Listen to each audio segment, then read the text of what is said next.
Hi guys, कैसे हो आप सब। मैं हर्षदीप कथुरिया आप सबको वेलकम कर रहा हूँ इस सीरीज पे, जहाँ पे हम आपके एसएससी सीजीएल 2022 के सारे क्वेश्चन डिस्कस कर रहे हैं। हम दो शिफ्ट कर चुके हैं फर्स्ट डे की, और यहाँ पे है ना शिफ्ट नंबर 3 आपके सामने आज हम शुरू करेंगे और कोशिश करेंगे कि इसके ज्यादा से ज्यादा क्वेश्चंस कर पाए। ऑल्सो आपके एग्जाम चल रहे हैं, तो आई होप आपके एग्जाम्स बड़े अच्छे से चल रहे हैं एंड है ना आप अपना अच्छे से रिवीजन कर रहे हो, सारे जो भी आपने मेहनत करी है उसको अच्छे से इम्प्लीमेंट कर रहे हो। तो कुछ भी अगेन आपको डाउट प्रॉब्लम लग रहा है तो मेक श्योर करना कि वो आप हमारे साथ डिस्कस करते रहें। अभी तक जिसने है ना क्लासेस नहीं लगाई हैं, आज माइट भी फर्स्ट टाइम आया है, तो आप यहाँ पे मेरे बारे में देख सकते हो। आप हमारा Telegram channel as well as हमारी ऐप फटाफट से डाउनलोड कर सकते हो, जहाँ पे आपको सारी अपडेट्स, नोटिफिकेशंस, एग्जाम रिलेटेड कोई भी अपडेट हो, कोई नोटिफिकेशन हो, तो फटाफट से देखने को मिलती रहेंगी। तो आप एनरोल कर लीजिए, सब्सक्राइब कर लीजिए, ताकि आपको है ना हर चीज की अप टू डेट नॉलेज रहे। तो शिफ्ट 3 हमने यहाँ पे शुरू करनी थी। ये पहला सवाल है ना। कोशिश करेंगे कि ज्यादा से ज्यादा क्वेश्चंस अगले इस 30-35 मिनट की क्लास में हम कर पाए। और अगेन खाली हम क्वेश्चंस के आंसर नहीं बता रहे हैं, आपको प्रॉपर सोल्यूशन, और सोल्यूशन के साथ साथ कॉन्सेप्ट भी। मतलब कोई बच्चा अभी जुड़ा है और वो खाली प्रैक्टिस क्लासेस को पूरे अच्छे से देख रहा है, एक एक चीज को सुन रहा है, समझ रहा है, तो उसका काफी रीजनिंग का पार्ट यहाँ पे कवर होता जाएगा। है ना डिटेल प्रैक्टिस, क्योंकि अभी लिमिटेड टाइम रहता है, तो बच्चा साथ साथ अपना घर पे कर रहा है। तो मेक श्योर करो कि आप अच्छे से सुनो, जो बातें बताई जा रही है उनको नोट डाउन, ऑब्जर्व करते रहो। ठीक है, चलिए जी। तो पहला सवाल यहाँ पे क्या था कि कौन सा है ना नंबर क्वेश्चन मार्क पे आएगा। तो देखो 1331 दिखते ही हमें पता लग जाता है कि ये 11 का क्यूब है। 2197 दिखते ही हमें पता लग जाता है ये 13 का क्यूब है। और 15 तक, तो 1 से लेकर 15 तक के क्यूब तो आपको वैसे ही याद होने चाहिए। ठीक है, उन्हें तो 20 तक कम से कम चाहिए, पर अगर 15 तक भी याद है तो काफी हद तक आप वो सवाल लगा पाओगे। तो अगर ये 11 क्यूब है, ये 13 क्यूब है, और आपको थोड़ा सा वैदिक मैथमेटिक्स या आपने वो अप्रोचेस मैंने पहले भी इस प्लेटफॉर्म पे कराया हुआ है कि कैसे आप क्यूब रूट जल्दी निकाल सकते हो। अगर आप वो भी नोटिस कर लोगे, वो वीडियो देख लोगे, तो आपको ये भी पता लग जाएगा कि ये जो है हमारा 19 का क्यूब आ रहा है। तो 11 का क्यूब, 13 का क्यूब, उसके बाद 15 17 का नहीं है, एक स्पेस है, फिर 19 है, तो यहाँ पे 17 का क्यूब होगा। कि ये प्राइम नंबर का क्यूब चल रहे हैं, है ना, ये ऑड नंबर के नहीं है, प्राइम नंबर के क्यूब चल रहे हैं। अब 17 का क्यूब अगर आपको नहीं भी आता, तो 7 की यूनिट डिजिट अगर आप देखोगे 7 7 और एक और 7, तो 3 आना चाहिए। 3 हमारा ऑप्शन नंबर 1 में है। ठीक है, इससे आप हमारा है ना जो है आंसर बता सकते हो। तो एग्जैक्ट याद भी नहीं था। कुछ बच्चों को अगर ये पता करना है कि कैसे पता चला है सर ये किसका क्यूब है, देखो अगर परफेक्ट क्यूब गिवन है यहाँ पे, ये 2 नंबर के अगर आपको याद है, आपको पता लग गया कि ये पक्का जो गिवन नंबर है वो किसी का क्यूब है ही है, तो उसका क्या तरीका होता है। जैसे इसका आपने क्यूब रूट निकालना है, तो आप क्या करोगे, आप यूनिट डिजिट देखोगे, क्योंकि 1 से लेकर 10 तक सारे क्यूब निकालोगे नंबर, तो सबके क्यूब के जो आखिरी यूनिट डिजिट है वो अलग आएंगे। तो 9 आपको नजर में आएगा 9 क्यूब में, 729 होता है ना, है ना। तो यहाँ अगर 9 आ रहा है, तो मतलब ये नंबर जिसका भी क्यूब है उसके आखिरी में 9 है। फिर आप 3 डिजिट राइट हैंड साइड से, दाएं तरफ से 3 डिजिट कट कर दोगे, फिर रह गया 6। फिर 6 आपने चेक करना है कौन से दो नंबर के बीच में आ रहा है, कौन से दो नंबर के क्यूब के बीच में आ रहा है। तो ये 2 क्यूब नहीं, बल्कि 1 क्यूब और 2 क्यूब के बीच में आ रहा है, एक बार चेक कर लो। 1 और 8 के बीच में है ना 6, तो आप छोटा वाला नंबर पिक करोगे, दैट इज 1, तो ये 19 का क्यूब होगा। सिंपली आप इसको फाइंड आउट ऐसे जल्दी से कर सकते हो। ठीक है, तो 19 का एक क्यूब मैंने आपको यहाँ पे लिखवाया भी था, तो अकॉर्डिंगली आप इसका यूज अच्छे से कर पाओगे। ठीक है जी, चलें आगे। चलिए जी, सवाल नंबर 2। 3 अलग अलग पोजीशन गिवन है, एक ही डाइस की, एक ही पासा की। हमको ये बताना है कि एक के ऑपोजिट, एक के सामने क्या आएगा। तो अगर मैं ध्यान से देखूं, तो 1 और 5 यहाँ पे है, 1 और 5 यहाँ पे है, तो 6 और 4 एक दूसरे के विपरीत आते हैं, अगर मेरे सबसे पहले इस पे नजर पड़ती है। या मैं कह सकता हूँ ए के साथ 5 नहीं आ सकता, 6 नहीं आ सकता, 4 नहीं आ सकता, तो ये दो ऑप्शन मेरे कैंसिल हो जाते हैं। एक के साथ अगर मैं इस डायग्राम में देखता हूं, तो 2 भी नहीं आ सकता। क्यों? क्योंकि अगर कोई किसी के नेबर है, अगर ये 1 के साथ आ रहे हैं, 1 के साथ 6, 5, 2, 4 आ रहे हैं, तो ये उसके ऑपोजिट साइड, उसके सामने नहीं हो सकता। तो मुझे इवेंचुअली पता लग गया कि इसका आंसर ये है। ठीक है, पहले तो मुझे लगा पेयर्स देखेंगे, बट मुझे नेबर से ही, उसके पड़ोसी से ही पता लग गया। आप ऐसे भी कर सकते थे, और आप ऐसे भी कर सकते हो कि अगर आप नोटिस करोगे, है ना, इन दो में 1 और 4 कॉमन है, इन दोनों में 1 और 4 कॉमन है, तो बचे कौन, 2 और 5। तो यानी 2 और 5 भी एक दूसरे के ऑपोजिट है। 6 और 4 ऑपोजिट थे पहली दो फिगर से, 2 और 5 ऑपोजिट आए बाकी दो फिगर से, तो रह कौन गया, रह हमारे 1 और 3 गए, तो वो एक दूसरे के ऑपोजिट है, वो हमें यहाँ से पता लग गया, और वही हमारा करेक्ट आंसर भी है। ठीक है जी, हो जाएगा, एक बार चेक कर लो। चले आगे, क्वेश्चन नंबर 3। मेरे ख्याल से काफी आसान ये वाली शिफ्ट थी, है ना, मतलब हार्डली आप का अगर सारे अल्फाबेट याद है। इनफैक्ट हमारी प्रैक्टिस क्लासेस और मैंने जो ओवरव्यू क्लासेस कराई हैं, आपने सिर्फ उतना ही किया होता ना दिल लगा के, तो आप लिटरली हर एक क्वेश्चन बड़े आराम से सॉल्व करके आ सकते थे। ठीक है, तो देखो सी का नंबर होता है 3, और यहाँ पे मुझे 3 दिखाई दिया। आर का नंबर है 18, तो यहाँ पे मुझे 18 दिखाई दिया। यू का नंबर है 21, तो ये 21 यहाँ पे है। एस का नंबर है 19, तो 19 यहाँ पे है। टी का नंबर है 20, तो 20 यहाँ पे है। चेक कर लो। तो सिंपली पहले अल्फाबेट का नंबर आखिरी में लिखा हुआ है, ये हमें करना है। अगर प्लास्टिक का कोड बनाना है ना, तो कहीं से भी शुरू कर दो। इससे शुरू करोगे तो ये नंबर पहले आना चाहिए, यानी 3 से शुरुआत होनी चाहिए, और ये एक ही ऑप्शन में है। अगर इससे शुरुआत करोगे तो इसका नंबर सबसे आखिरी में होना चाहिए। पी का नंबर 16 होता है, 16 अगेन एक ही ऑप्शन में था, तो भी ये बाकी सारे कैंसिल हो जाते हैं। ठीक है, तो आप कहीं से भी शुरू करते, देखो ऑप्शन भी उसने इतना इजी बनाया कि आपको टाइम लगेगा ही नहीं वहां पे सोचने पे कहाँ से शुरू करना है कहाँ से नहीं, तो आप इसका पूरा उपयोग वहां पे उठा सकते हो। ठीक है, चलें आगे। चलिए, क्वेश्चन नंबर 4। क्वेश्चन नंबर 4 में क्या कह रहा है, अलग अलग नंबर के हमको एनालॉगी गिवन है, जहां पे रोज को वो रिलेट करवा रहा है IVQS से। ठीक है, सूट को वो रिलेट करवा रहा है XLWT, और टाइम का कोड पूछ रहा है ना। तो मेरे प्यारे बच्चे, अब देखो यहाँ पे अगेन R से S ये पड़ोसी है, आराम से दिखाई देते हैं क्या, ये एक बार चेक कर लो। अब मैं R से S अगर जा पा रहा हूं तो O से Q आता है, बट यहाँ पे अगर +1 हुआ तो ये +2 है ना। S19 से V22, क्या ये +3 हो गया, 19 से 22 गए ना, S19 होता है, V22 होता है, तो +3 हुआ। और E हमारा सॉरी 5, और 5 और 4 9, तो E से I हुआ, तो यानी इनमें कुछ कुछ नंबर जोड़ के ऑर्डर चेंज कर दिया गया है, और वो सेम चीज यहाँ पे हो रही है। आप चेक करो, S से T +1, U से W +2, T से L, सॉरी I से L, है ना, ये I है, इसको जोड़ देते हैं, और T से X यानी +4।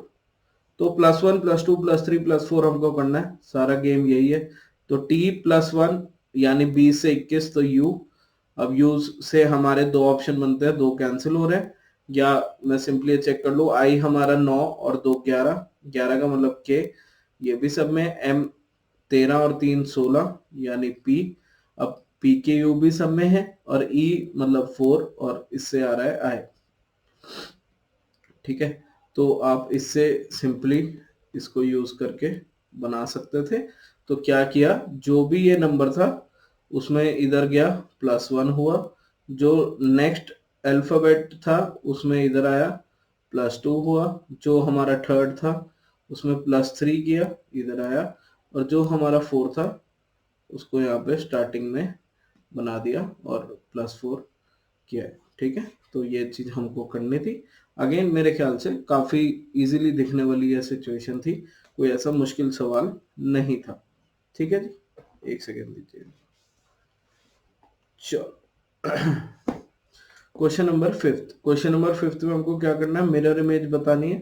तो मिरर इमेज सबसे पहले तो 2 का ही कुछ ऐसे बन के आएगा, यानी ये ऑप्शन कैंसिल हो जाता है। अब मैं और चेक करना चाहूँ तो टी कुछ इस प्रकार से आना चाहिए, अगर मैं टी को बनाता हूँ तो इसमें ये टी उल्टा ही बना हुआ है ना, तो ये तो गलत है। और इधर से मैं चेक करूँ तो ये दोनों सही बने हुए हैं, ठीक है। अब मेरे ख्याल से अगर मैं यहाँ पे सिंपली 9 देख लो, क्योंकि 9 को जब मैं इधर चेक करता हूँ तो ये ऐसे बन के आएगा कुछ, ठीक है। इसमें ये उल्टा 6 बना रखा है, तो ये गलत हो जाएगा, क्योंकि ये जो ऊपर गोलाई वाला हिस्सा है ये ऊपर आना चाहिए था। तो इससे हमें पता लग जाता है कि फिफ्थ का आंसर हमारा ये फोर्थ है और ये करेक्ट है, ठीक है जी। चले आगे, चलिए सवाल नंबर 6। सवाल नंबर 6 क्या कह रहा है कि 3 एक प्रकार हैं, उनमें से कौन सा एक अलग है, कौन सा अक्षर समूह अलग है, वो बताना है। तो अगेन मेरे ख्याल से 2 4 6, तो ये सीधा सीधा दिख रहा है, 2 2 के गैप है। 22 24 26 यहाँ भी अगेन दिख रहा है, 2 2 का गैप है। 7 9 10, अरे तो ये अलग होगा ना, क्योंकि इसमें 2 और 1 का गैप आ गया। ऊपर अभी तक +2 चल रहा था अगर हम ऐसे जा रहे थे, है ना। तो यहाँ भी 8 10 12, तो यहाँ भी +2 हो रहा है, तो यानी हमारा करेक्ट आंसर 3 होगा, जिसमें +2 इधर से इधर जाने में और फिर इधर से इधर जाने में +1 हो रहा है। बाकी सब में +2 था, और यही तो हमको करना था, सारा गेम ही यही था, ठीक है जी। चलिए क्वेश्चन नंबर 7। अगेन ये एनालॉजी के सवाल, ये पूरा इन्होंने इस बार बताया कि है ना, डिजिटल सम डिजिटल प्रोडक्ट, कुछ ऐसे नहीं सोचना। मुझे लग रहा है कि शायद उन्होंने ये भी सोचा कि बच्चे डीएस डीपी से बना के फिर वो रिजल्ट को चैलेंज करते हैं, तो हम पहले ही लिख दें कि आपने सीधा प्लस माइनस से रिलेट करवाना है, ठीक है। तो मेरे बच्चों अभी यहाँ पे आप देख सकते हो कि क्या गिवन है, कि एक नंबर गिवन है, फिर उसका स्क्वायर गिवन है, फिर उसका क्यूब गिवन है ना। अगेन 14 का स्क्वायर, 14 का क्यूब, एंड अगेन मैंने कहा कि क्यूब्स आपको याद होने चाहिए, जितने याद होंगे उतने आप बेटर वे से कर पाओगे। और 17 का क्यूब तो पहले क्वेश्चन में भी आया था, है ना, जो यूनिट डिजिट से हमने 3 निकाला था, तो आप उसका यूज कर सकते हो। 11 का स्क्वायर ये होता ही नहीं, 17 का स्क्वायर, तो 4913, यही वहां भी आंसर आया था, तो ये करेक्ट है। अगेन आगे चेक कर लो, 25 625 और 9375, इतना छोटा नंबर क्यूब में आएगा ही नहीं, आप चेक करके देख लो, क्योंकि 625 का 25 गुना करोगे तो इसका 1/4 से ज्यादा नंबर होगा, है ना।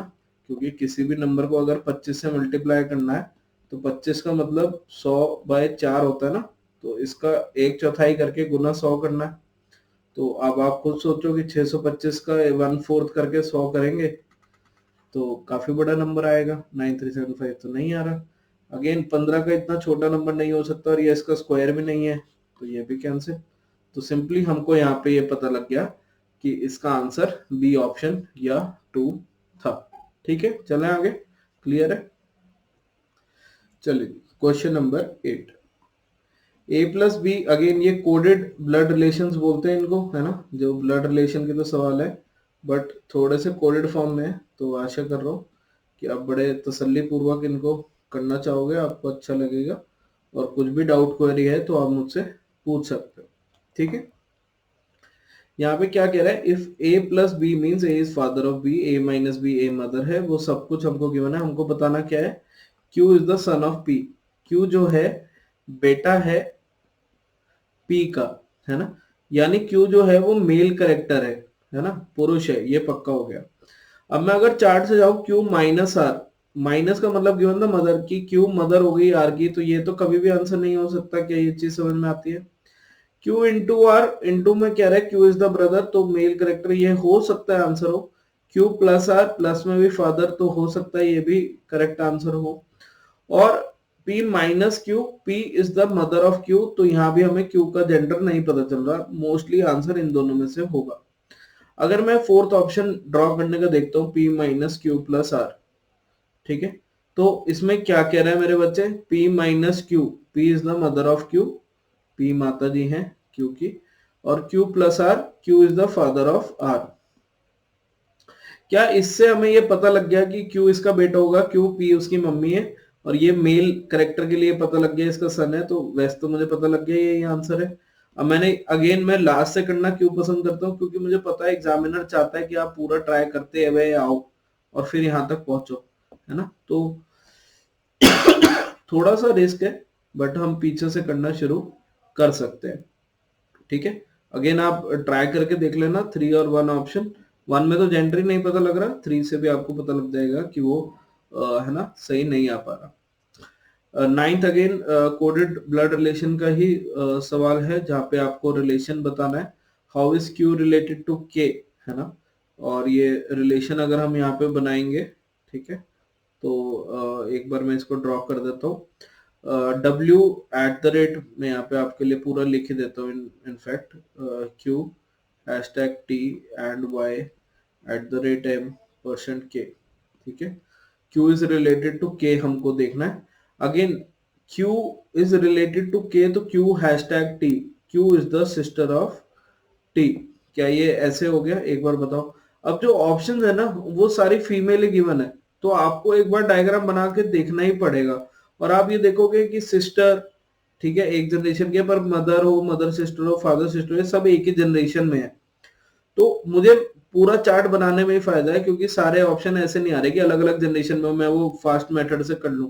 तो फटाफट से टाइम वेस्ट नहीं करना और इसको बनाना शुरू कर देना है कि W eight the rate Q। एक सेकेंड, मेरे को यहाँ पे थोड़ा सा दीजिएगा राइटिंग पैड सेट करने के लिए, ठीक है। तो W is the son of Q, कुछ ऐसे बन जाएगा। Q hashtag T, Q is the sister of T, तो ये आ गया। T एंड Y, एंड का मतलब T is the father of Y, Y at the rate M, Y is the son of M, तो ये यहाँ पे कुछ ऐसे बन जाएगा, है ना। मतलब ये एक हस्बैंड वाइफ रिलेशन हो गया, क्यों, क्योंकि वाई एम का बेटा है, टी अगर उसका फादर था तो एम उसकी मदर हो गई। अब M% K, M is the mother of K, कुछ ऐसे। अब के का जेंडर हमको नहीं पता, बट वो फर्क नहीं पड़ता, हमको क्यों पूछा है कि क्या लगेगा के लिए। तो के पापा है टी, और उसकी सिस्टर है क्यू। पापा की बहन है तो बुआ है। अब इन्होंने आंट ऑप्शन में नहीं दिया, तो घबराए नहीं, यहाँ पे फादर सिस्टर दे रखा है ना, वैसे आंट भी लिख के दे सकते हैं। तो आपका करेक्ट आंसर ये हो जाएगा, बुआ जी हो जाएगा, या फादर सिस्टर, पापा की बहन। ठीक है, क्लियर है, चले आगे। चलिए जी, question number 10th। Question number 10th की और अगर मैं जा रहा हूं तो मेरे को एक चीज दिखती है कि इसमें पहले ये 4 बॉल्स है, ठीक है, फिर ये 3 रह जाती हैं, फिर ये 2 रह जाती हैं, और इवेंचुअली फिर यहाँ पे एक रहेगी, और वो एक भी यहाँ ऊपर वाली रहेगी, क्योंकि जब भी मैं ये बनाने जा रहा हूँ शेप, तो वो एंटी क्लॉकवाइज डायरेक्शन में हटती जा रही है ना। तो सबसे पहले चीज तो हम यहाँ पे ये नोटिस करेंगे। फिर अगर मैं अंदर वाला बिंदु देखूं, तो वो पहले इस साइड पे था, फिर इस साइड पे आया, फिर इधर आएगा। तो जब ये अंदर वाला शेप में ऐसे रखो, तो वो इस तरफ ऊपर की तरफ होना चाहिए। ऐसे में ये ऑप्शन, क्योंकि इसमें नीचे है, हमें इधर चाहिए, हमको इधर चाहिए, और ये ऑप्शन कैंसिल हो जाती है। आंसर या 2 में से है या 4 में से है, ये शॉर्ट शॉर्ट हो जाता है। अब आप कलरिंग देखोगे तो यार एक्चुअली क्या हो रहा है ना, कि जो जो हट रहा है उसका तो कोई बात नहीं, जो रह रहा है उसमें ऐसे जैसे उल्टी घड़ी चलती है एंटी क्लॉकवाइज डायरेक्शन में, कलर रोटेट होता जा रहा है। यानी इसमें पहले अगर नीचे की तरफ कलर था, तो अब यहाँ पे ऊपर की तरफ दिखाई देगा, पूरा घूम गया वो 180 डिग्री। ठीक है, इसमें पहले अगर इधर की तरफ कलर था, ठीक है, ये ऐसे, जब ये फिगर रोटेट हुई, तो फिर यहाँ पे 90 डिग्री का आपको रोटेशन दिख गया। अगर इसमें अब फिर इधर कलर्ड है, तो इधर से फिर 180 डिग्री, क्योंकि ऐसी ही तो रोटेशन चल रही है, एक बार इधर एक बार इधर, जो भी हट रहा है उससे अगले का, है ना। तो जब जो हट रहा है, अब ये हटेगा, और इसके अगले की रोटेशन होगी, यानी ये तो यही रहेगा, और इसकी रोटेशन होके ये इस तरफ या इस तरफ आएगा। अब पहले 180 का हुआ इसमें, फिर इन दोनों में 90 को, और फिर 180 की बारी है, यानी नीचे पूरा कलर्ड होना चाहिए, नीचे आई मीन कि कुछ इस तरफ ना, बीच में कलर्ड होना चाहिए, जो कि ये ऑप्शन में है, ये नहीं है। तो ये हमारा करेक्ट आंसर आ जाएगा। आप सिंपली एलिमिनेट भी कर सकते थे, ठीक है, पर ये छोटे छोटे चीजों को आपको पूरे बारीकी से, पूरे ध्यान से देखना पड़ेगा हर बारी, ठीक है। चलो जी, question number 11th। Question number 11th क्या कहता है, by interchanging the given number which will be not correct. अब ये ध्यान रखना, क्योंकि बहुत बच्चे यहाँ पे गलती करके आए होंगे कि कौन सी सही नहीं है, हमको ये बतानी है, ना कि कौन सी सही है। और 3 और 8 को इंटरचेंज करना है। तो अगर मैं 8 को यहाँ पे लिख दूं और 3 को यहाँ पे लिख दूं, ठीक है, एक बार सब में मैं चेंज कर लेता हूँ। अगेन 3 यहाँ, 8 यहाँ, ये इंटरचेंज हो गया। अगेन 3 यहाँ, 8 यहाँ, ठीक है, और फिर से 8 यहाँ और 3 यहाँ पे, ठीक है। अगेन मैं सजेस्ट करूंगा आपको कि आप डी ऑप्शन से शुरू करो। आप ऊपर से करना चाहते हो, आपकी मर्जी है, कोई दिक्कत नहीं है, ठीक है। मैं यूजुअली डीबीसीए पैटर्न यूज करता हूँ कि डी के बाद बी के बाद सी के बाद ए। आपको जो सही लग रहा है आप उस अकॉर्डिंग कर सकते हो। जब मैं डी ऑप्शन चेक करता हूँ तो अगर मैं बॉड मास लगाऊंगा तो 6 डिवाइडेड बाई 2 3 आएगा, 3 इंटू 3 9 आएगा, 8 और 2 10, -9 1 आ गया। तो ये करेक्ट है। अगेन प्लीज डी मत मार्क कर देना, हमको बताना है नॉट करेक्ट, जो सही नहीं है। तो ये तो करेक्ट है, तो ये तो हमारा आंसर नहीं होगा, ठीक है ना। अगेन अगर मैं अब बी ऑप्शन ट्राई करूं तो 6 डिवाइडेड बाय 2 इंटू 3 प्लस 8 -1। तो 6 डिवाइडेड बाय 2 को अगर मैं सॉल्व करता हूँ तो 3 इंटू 3, और ये मुझे पता लग गया कि ये गलत है। क्यों? 9 और 8 17, और इसमें से एक घटाना भी है 16, और ये तो इक्वल टू 17 गिवन है। तो ये हमारा करेक्ट आंसर हो जाएगा कि भैया यहाँ पे करेक्ट नहीं आ रही है, इनकरेक्ट आ रही है। तो ये आपका आंसर है, या मार्क करोगे, ठीक है। क्लियर है, हो जाएगा। तो this is the not correct one, ठीक है। इस चीज का ध्यान रखना, क्योंकि पिछले कुछ शिफ्ट में करेक्ट पूछा गया था, ये गलती ना हो। अगेन आप उसके अकॉर्डिंग ऑप्शन पिक आउट कर सकते हो, ठीक है। Question number 12। क्वेश्चन नंबर 12 में क्या गिवन है कि हिपोक्रेसी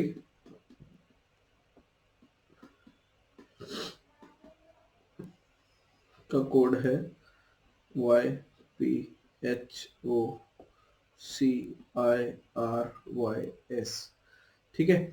अब देखो, जो सबसे पहले यहाँ पे ध्यान देने वाली चीज है ना, और जो सबसे जरूरी भी है, कि जो अक्षर यहाँ पे यूज्ड है वही अक्षर यहाँ पे है, ठीक है। चेंज क्या हो रहा है कि y इधर आया, p इधर आया, h इधर आ गया। एक बार चेक करो, o अपनी जगह रहा, c अपनी जगह रहा। अगेन I और R अपनी जगह इंटरचेंज कर रहे हैं, और Y और S अपनी जगह इंटरचेंज कर रहे हैं, जो सिचुएशन दिखाई दे रही है। अगर इंपॉर्टेंट शब्द में भी ऐसे ही हो रहा है तो बस फिर तो और कुछ नहीं करना, हमें ये कुछ इतनी टेंशन लेने की जरूरत नहीं होगी कि कुछ प्लस माइनस है या नहीं। तो इसके अकॉर्डिंग आप चेक करो, क्या M और P सबसे पहले गिवन है, यही गिवन है। अगेन क्या I यहाँ पे गिवन है, यही गिवन है। और R क्या अपनी जगह रिटेन करते हैं, तो बिल्कुल रिटेन करते हैं। ए और टी क्या अपनी जगह इंटरचेंज कर रहे हैं, तो बिल्कुल कर रहे हैं।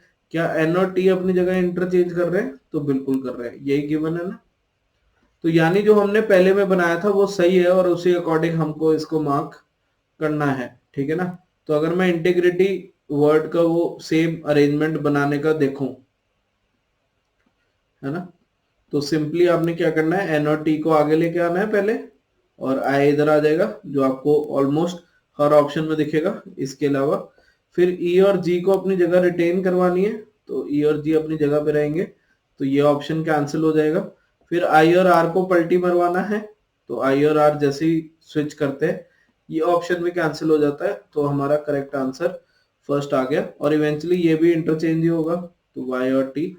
तो ये हमारा करेक्ट आंसर बन गया, और ये ही तो हमको करना था। एक बार चाहे चेक कर लो, ठीक है जी, हो जाएगा। चले आगे, ठीक है। चलिए क्वेश्चन नंबर 13। क्वेश्चन नंबर 13 क्या कह रहा है, what day of the week will be on 1 January 2033। देखो, अब ये एक ऐसा टॉपिक है जो पहले एसएससी में बिल्कुल कम पूछा गया है ना। क्लॉक कैलेंडर यूजुअली ये कह देते हैं कि बैंकिंग रिलेटेड है या हायर लेवल है, मतलब बहुत कम सवाल पूछे जाते थे। और अब ये पूछने का मतलब ये है कि मेंस में भी आपको, क्योंकि क्लॉक कैलेंडर से अच्छे लेवल के सवाल बन सकते हैं, ठीक है।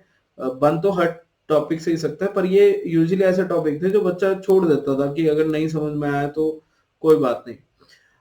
अगेन अब इस डेट को निकालने के बहुत सारे तरीके हैं। कुछ जगह पे आपने ऑड डेज से देखा होगा, कुछ जगह आपने है ना, कुछ वो फॉर्मूला मेथड से रहता है। मैं अगेन इसको आपको एक कोड मेथड से है ना सॉल्व करवाऊंगा।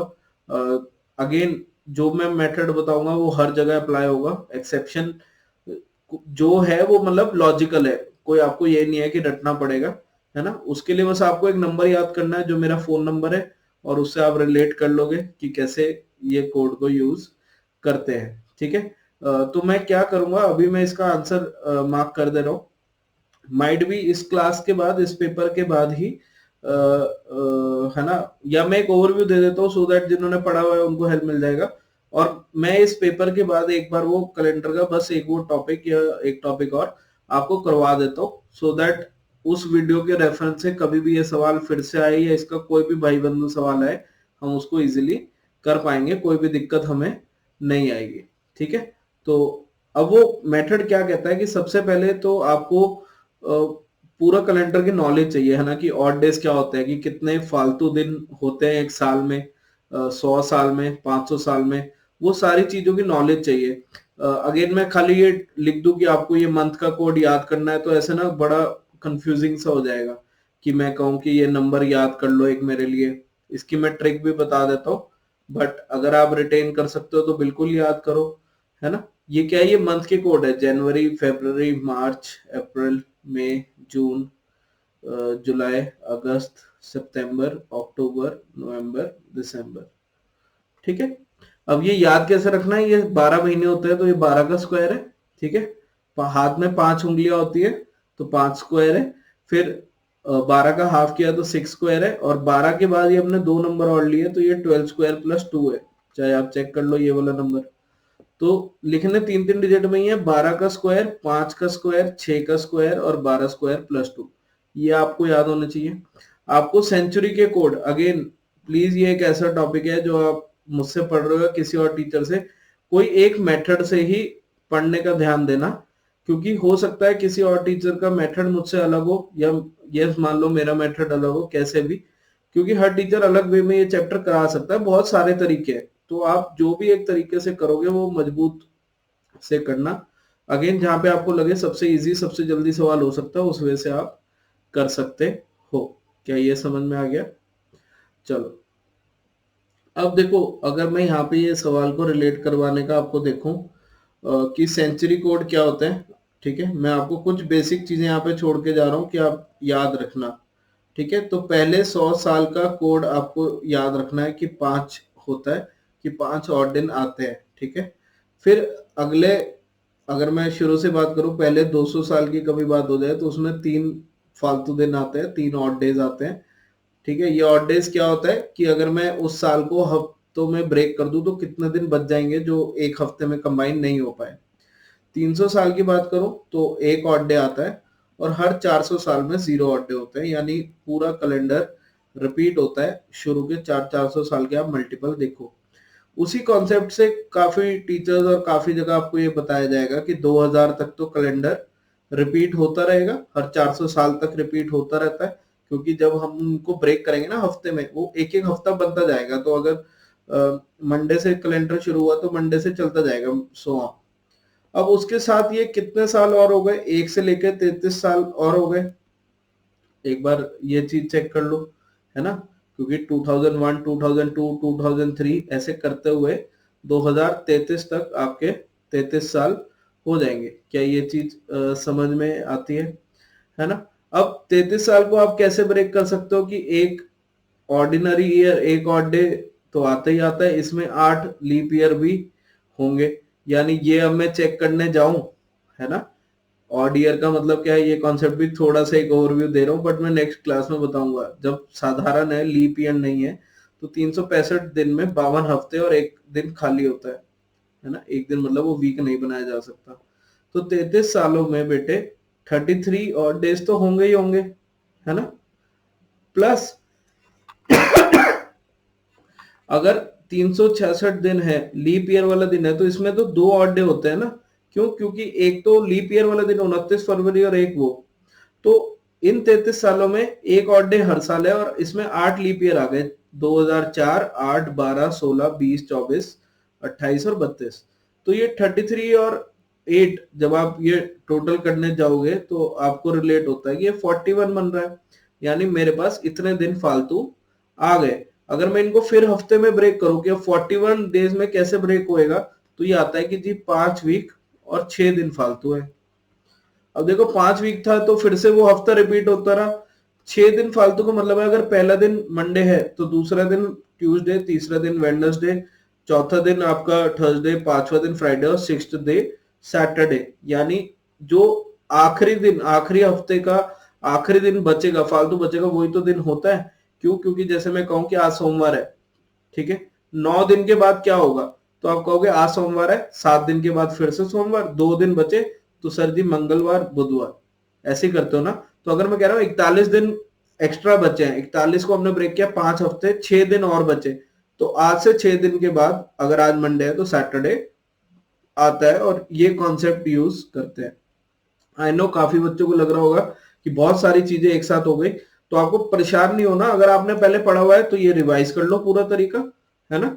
अभी मैंने मेथड नहीं बताया, मैंने बस सेंचुरी कोड से बता दिया, क्योंकि ये जो डेट गिवन थी बहुत आसान गिवन थी, पहली ही तारीख है किसी भी साल की, तो सालों से ही हो जाएगा, मंथ का कोई रोल इसमें आया नहीं। अगर डेट आ जाती 17 दिसंबर 2000, है ना, 32, 31, वॉट, उसमें आपको डेज मंथ के भी देखने पड़ते। इसमें भी कुछ है ना बच्चे ऐसे करते हैं कि 2032, 31 दिसंबर 2032 तक निकाल लेते हैं, फिर कर लेंगे। वो काफी लेंदी मेथड है, और उसी का फास्टर मेथड मैं आपको बताऊंगा। बस मैं ये चाह रहा हूँ कि आप ये वाला नंबर, जो ये मैंने फोन नंबर बताया, ये मंथ के कोड और ये सेंचुरी कोड याद करके आओ।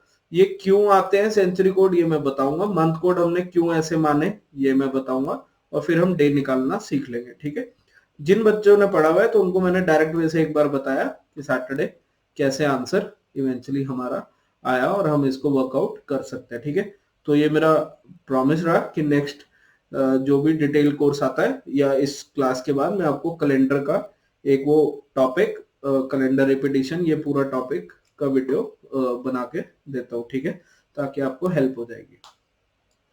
चलो जी, क्वेश्चन नंबर 14। तो आज इसको होमवर्क क्वेश्चन कर लेते हैं, थोड़ा सा डिस्कशन ज्यादा था तो एक दो क्वेश्चन, 3 क्वेश्चन शायद हम कम कर पाए, बट कोई बात नहीं, कॉन्सेप्ट हमने उतना ही पढ़ा और रिवाइज किया है, और आशा कर रहा हूँ कि आप अच्छे से इसको इतना रिवाइज करोगे, और फिर हम आगे से इसको कंटिन्यू करते हैं, ठीक है। तो तब तक के लिए अपना ध्यान रखो, मुस्कुराते रहो, एंड कुछ भी दिक्कत हो तो प्लीज बताना। सेशन अच्छा लगा तो लाइक जरूर करना, ठीक है। इससे अच्छा और क्या ही लगेगा। तो अपना ध्यान रखिएगा, बाय बाय।